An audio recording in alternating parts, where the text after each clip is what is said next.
Ny fampiaraba tratry ny asaramanitra ihany koa ny mpitantana sy ny mpiasa ny boriboritany fahatelo. Nandritra ny lanonana fohy no nanatanterahana izany fomba malagasy izay tsy hita izay maharatsy azy izay tetsy amin'ny biraony boriboritany fahatelo tetsy Antananarivo.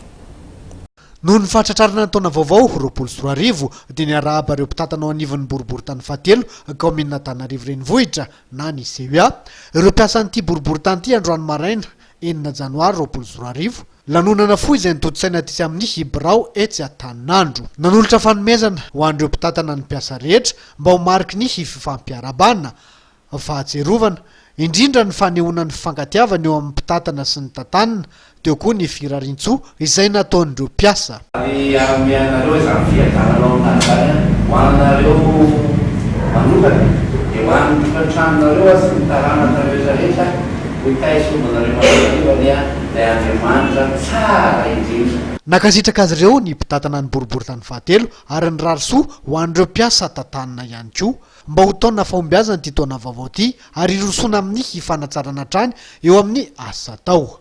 Ny faranana tamin'ny fampizarana ny mamy dia ny fizarana vatomamy sy sokolà ny fotoana mba ho mamy hatrany ny fiarahana eo amin'ny handany sy ny ankilany amin'ity taona vaovao ity.